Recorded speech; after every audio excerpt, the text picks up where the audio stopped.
Bom dia a todos. Uma alegria muito grande estarmos aqui mais uma vez. E hoje é um dia muito especial. Cumprimentamos todas as mães aqui presentes, todas as avós, que são mães duas vezes, né? Também todas as sogras, que também são um pouco de mães, né? De falar bem da sogra que a minha está aqui hoje. A gente tem que ser inteligente, né? E hoje nós teremos, né, uma programação um pouco diferente para quem visita a casa pela primeira vez.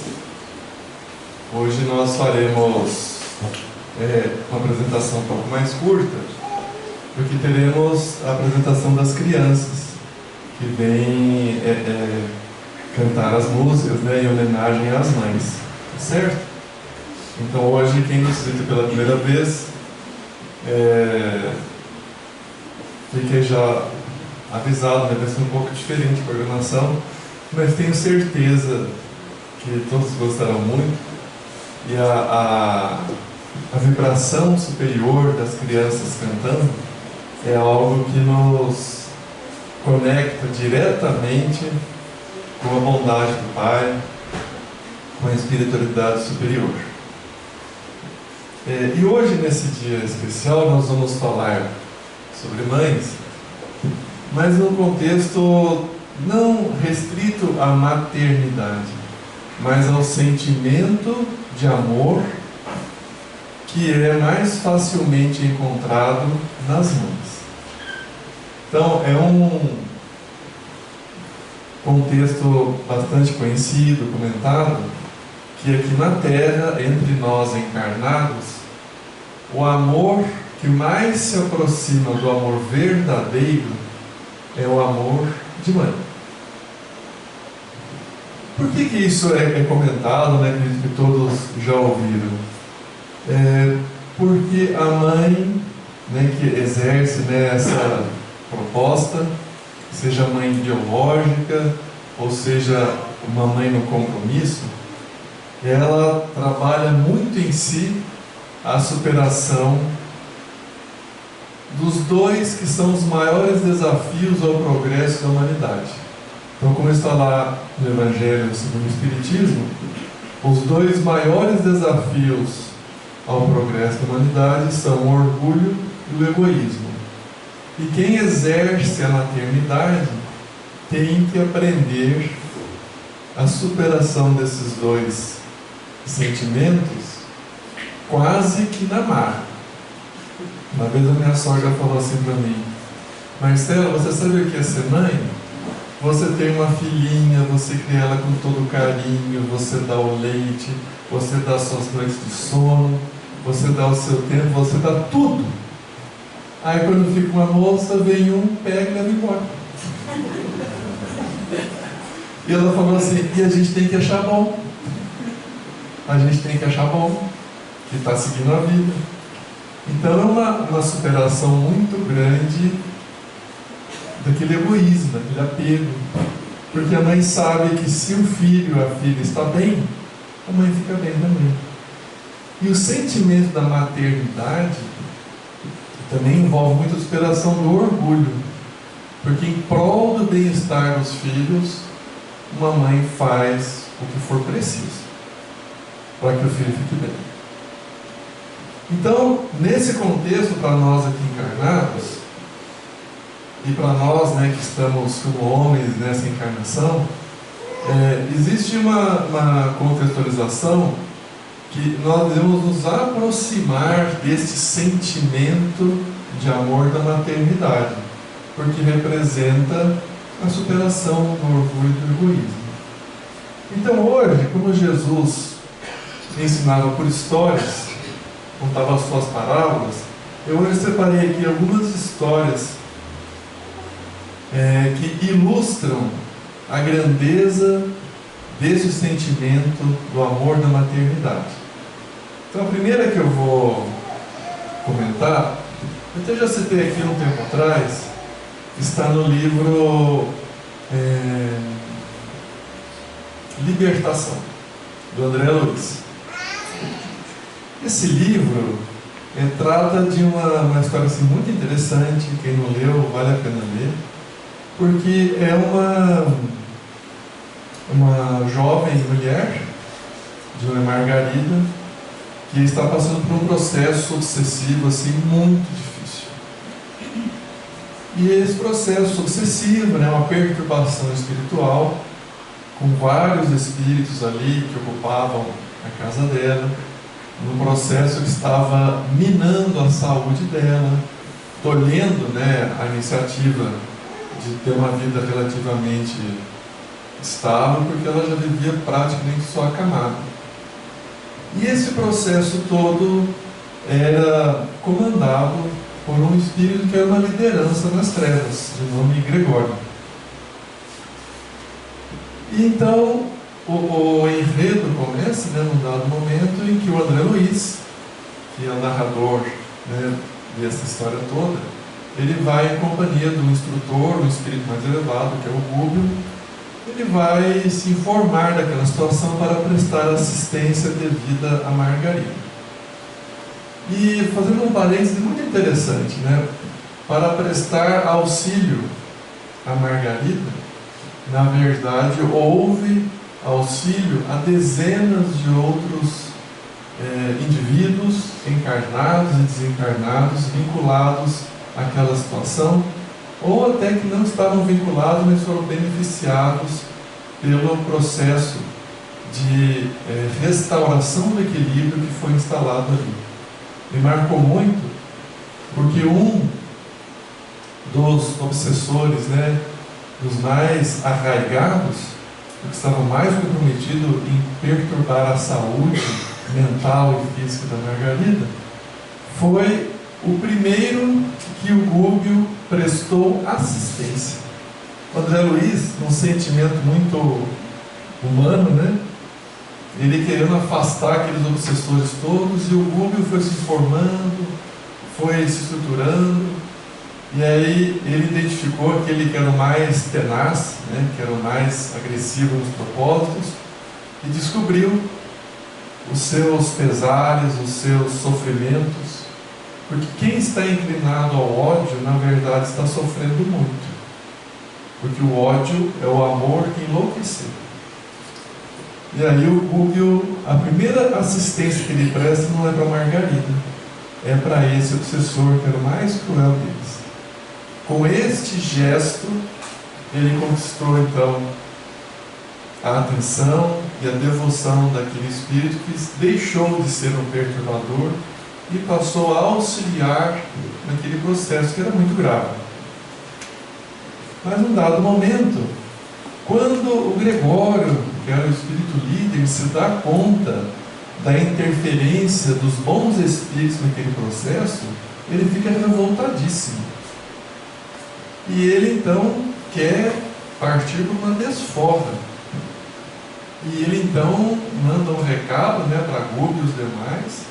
Ele iria, né, com vários dos seus seguidores, centenas deles, iriam então fazer uma investida, né, muito agressiva contra todos aqueles que estavam atrapalhando o seu projeto de vingança.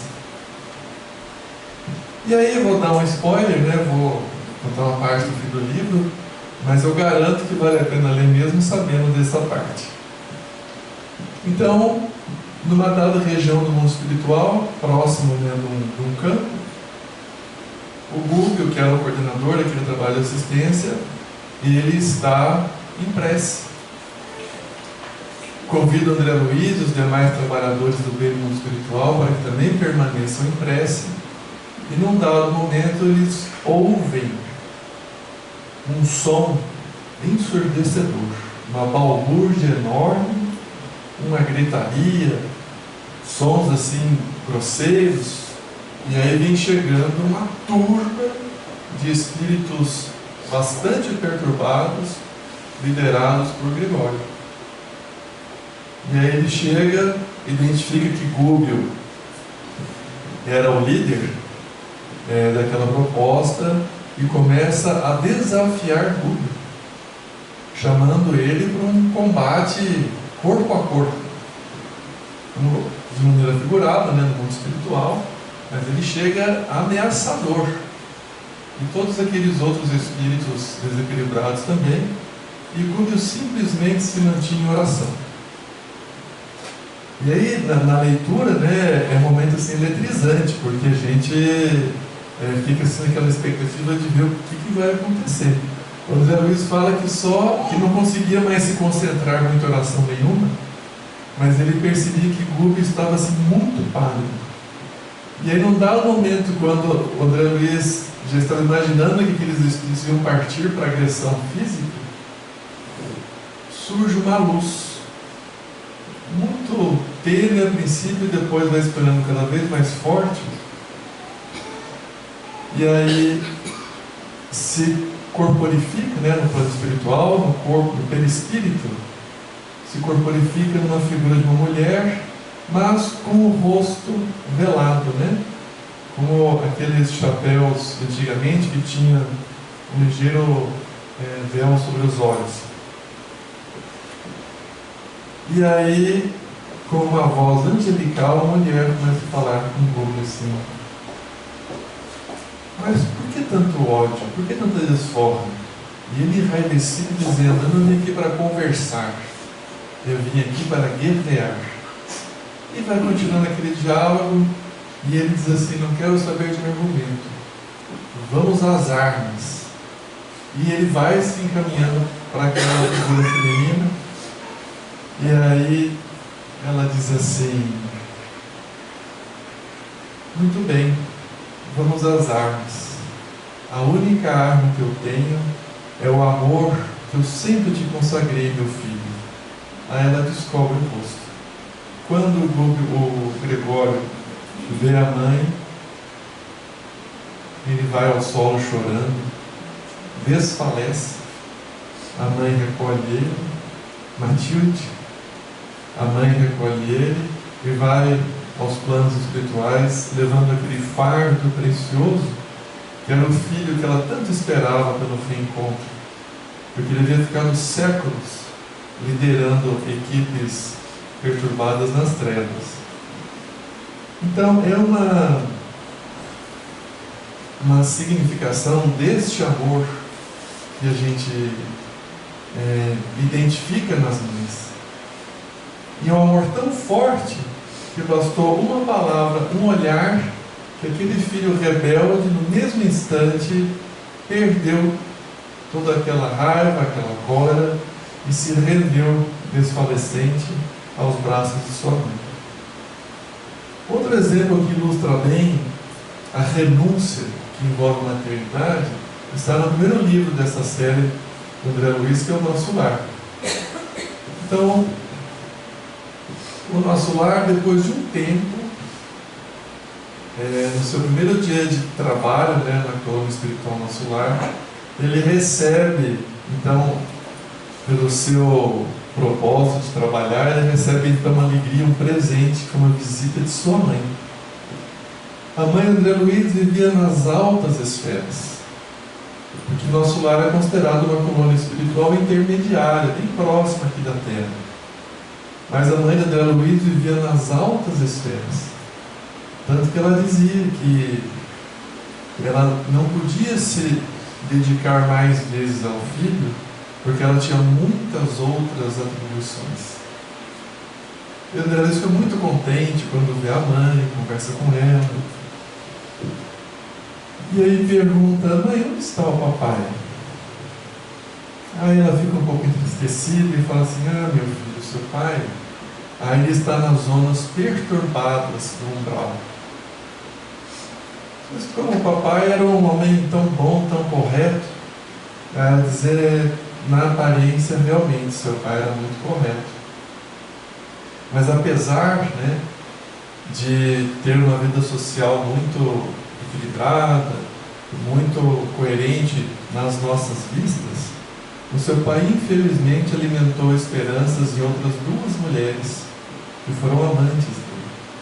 E depois que seu pai saiu do corpo físico, e essas mulheres também, eles se encontram os três numa região de sofrimento, porque se vincularam de maneira muito desajustada nos sentimentos. E apesar de eu tentar conversar com seu pai, chamar a atenção dele para o valor da oração, ele não consegue me perceber. Aí o André fica entristecido, né? Não tinha ideia daquela situação. E aí, depois no outro encontro, quando o Luiz fala assim, mas mãe, o que nós vamos fazer com o papai? Ela fala, filho, já está tudo planejado. Eu estarei voltando à Terra. Vou reencarnar para poder mais uma vez estar junto com seu pai. Porque somente na matéria, no corpo físico, talvez ele consiga se desvincular das perturbações que ele criou para si. E aí o Davi pergunta, mas e essas duas mulheres, né, a quem ele se vinculou? Ele até usa um termo assim meio pejorativo, né? Como assim, se fossem desqualificadas. E ela corrige e fala assim, meu filho, são nossas irmãs. São apenas equivocadas. Ele pergunta, mas mãe, o que a senhora vai fazer? Eu vou recebê-las como filhas. E espero que com os meus carinhos maternos eu consiga encaminhá-las para um caminho melhor. Então isso também vai mostrando para a gente o que é essa renúncia de um espírito que se dispõe na eternidade. Ela ia receber como filhas as duas mulheres que haviam sido amantes do esposo na existência anterior, na existência última. Um outro exemplo que eu gostaria de ilustrar é porque esse sentimento do amor da maternidade é algo que existe não só na maternidade biológica, mas em toda e qualquer pessoa que se disponha a vencer o orgulho e o egoísmo. No grupo de trabalho que eu participo da universidade, a cada 2 meses nós fazemos visita a uma instituição de assistência social em Londrina. Aliás, é algo que eu gostaria de chamar a atenção de todos nós, né? A nossa cidade é abençoadíssima neste quesito. Porque isso é algo que não dá ibope, né? Não dá muito impacto na mídia. Mas nós temos uma quantidade enorme de instituições beneficentes de assistência ao idoso, aos órfãos, às pessoas carentes. É muito interessante constatar como Londrina tem isso bem organizado.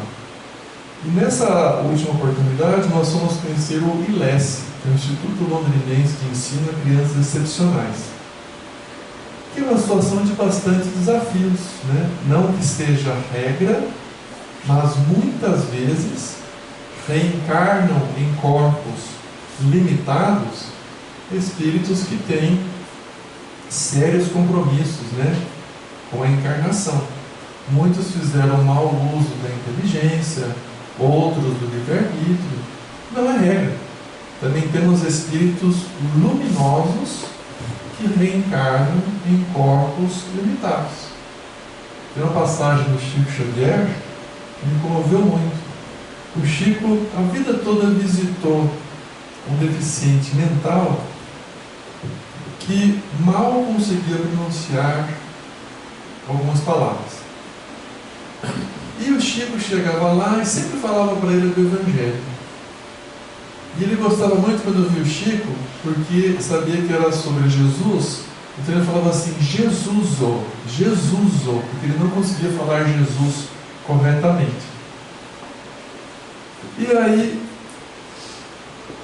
o Chico ia lá todo o tempo, né, e via aquele corpinho todo deformado, aquela mente limitada. Até que depois de alguns anos, que também acaba sendo frequente, normalmente os espíritos reencarnados nessas condições têm uma encarnação um pouco mais curta, dificilmente se estendem a 70, 80 anos. Então, quando estava no início da idade madura, aquele homem desencarnou. E aí um dia o Chico estava triste, né, com os desafios que ele tinha que conviver com os ataques gratuitos que ele sofria.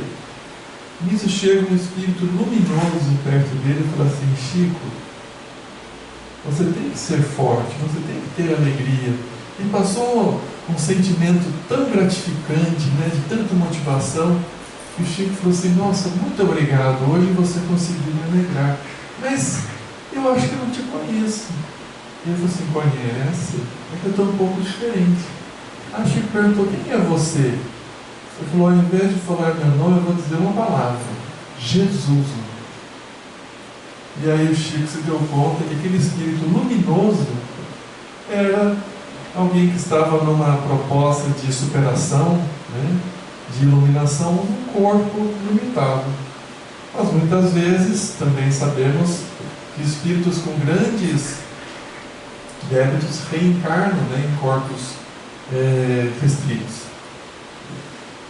E então nós fizemos essa visita ao ILES, e até eu convido a todos que conhecem essa instituição. Eu fiquei comovido.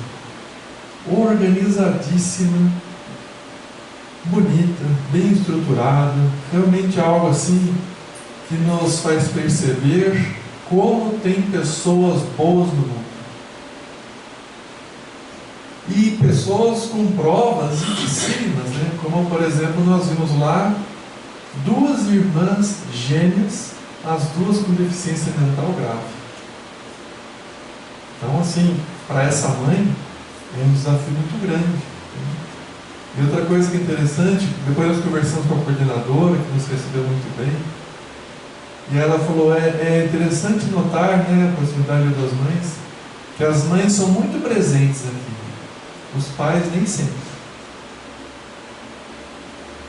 E aí nós fomos conversando com a coordenadora e perguntando para ela, falou assim: mas e se acontece, por exemplo, numa certa idade, que uma pessoa, né, com uma deficiência mental grave fica, por exemplo, sem a mãe ou sem o pai? Aí os irmãos assumem, né? Aí ela lembrou de uma situação e comentou com a gente, que eu gostaria de ilustrar.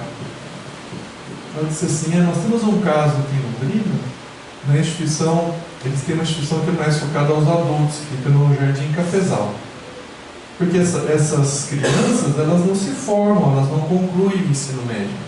Elas têm limitações para a vida toda.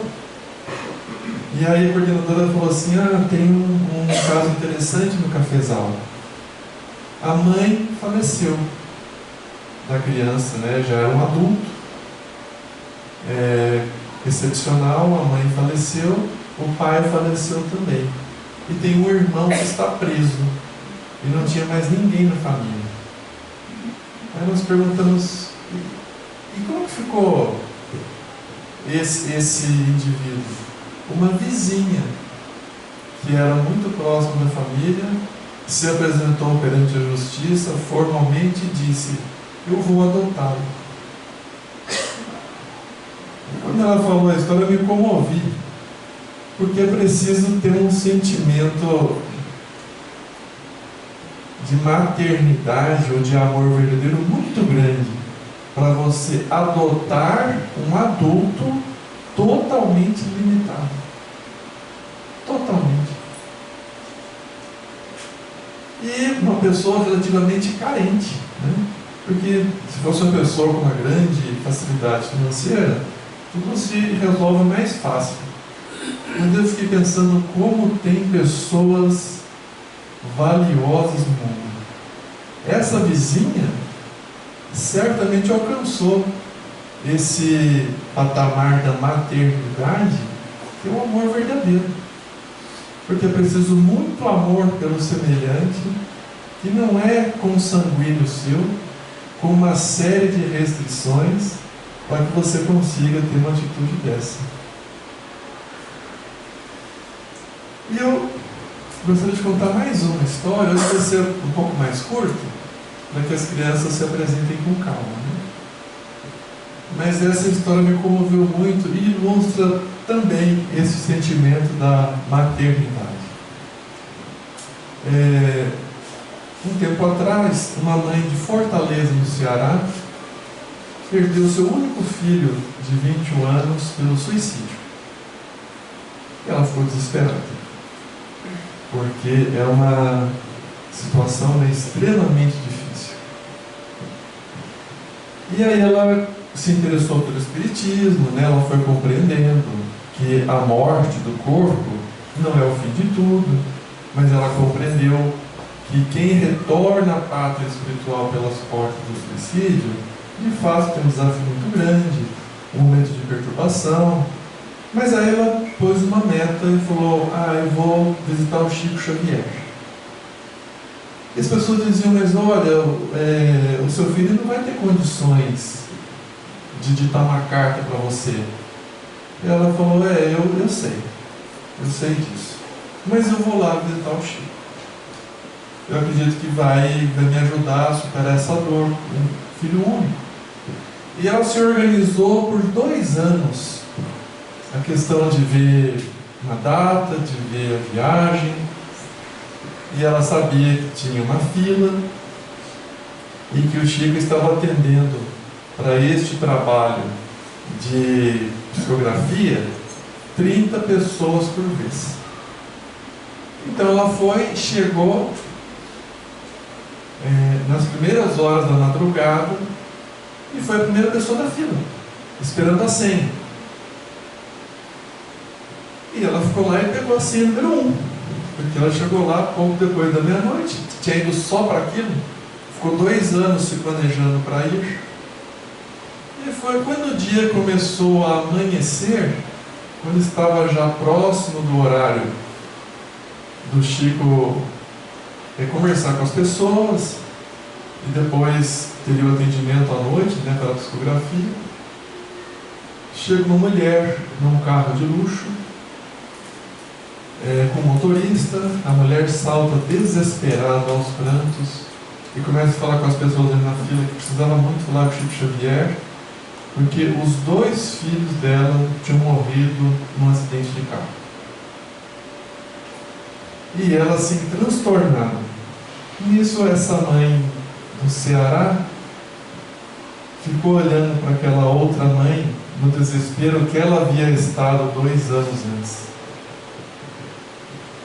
E aí ela pensou, olhou para a ficha dela de número 1 e começou a refletir: eu acho que essa mãe precisa mais do que eu, porque ela perdeu 2 filhos, eu perdi 1. Ela perdeu num acidente e meu filho foi porque quis. E aí ela refletiu um pouco e entregou para aquela outra mãe: olha, pode pegar minha senha. E outra mulher estava tão transtornada que mal agradeceu, ficou ali na fila. E aí essa mãe do Ceará voltou para o hotel e ficou ali se entretendo, andando um pouco pela cidade, porque aí ela havia abrido mão da oportunidade de conhecer o Chico. Quando ela já estava repousando, às 2 horas da manhã, alguém bate na porta do seu quarto no hotel. Ela acorda sobressaltada e vê um recado: o Chico Xavier quer lhe ver. Ela falou assim: olha, eu não sei porque eu dei minha senha, o Chico Xavier quer lhe ver e eu vim buscá-la. Ela vai. Quando ela entra na sala do centro espírita, o Chico começa a ler a carta. O filho dela se identifica e fala assim: minha mãe, a senhora sabe que eu não poderia estar aqui hoje, porque o meu estado de perturbação ainda é muito grande, mas Emmanuel foi me buscar.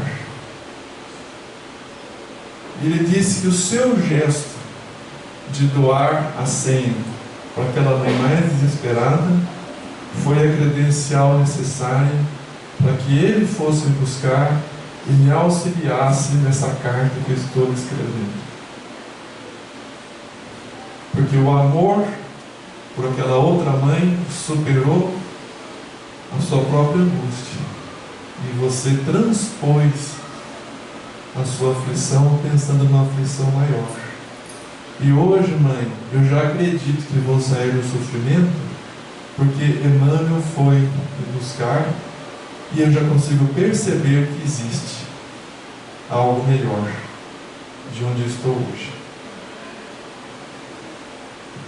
Então essa mensagem, essa história, né, que você passou me marcou muito, porque talvez seja o ápice deste sentimento de superação, que mais do que querer algum conforto do próprio filho, ela pensou no sofrimento alheio, e graças a essa abnegação é que ela teve o conforto que ela esperava. Então isso é um mecanismo divino que poucas vezes nós nos lembramos, que a nossa dor é minimizada quando nós vamos ao encontro da dor alheia. O nosso sofrimento diminui quando nós buscamos diminuir o sofrimento alheio. E esse é o sentimento mais genuíno da maternidade. Então que possamos ficar com essas experiências tão inspiradoras nesse Dia das Mães, para que nós sejamos pais ou mães, tenhamos filhos ou não nesta encarnação, que possamos colocar como roteiro este sentimento elevado que a maternidade nos exemplifica a todos, que é a superação do orgulho e do egoísmo. Bom dia a todos, uma ótima semana para nós, e agora vamos aguardar as crianças aqui.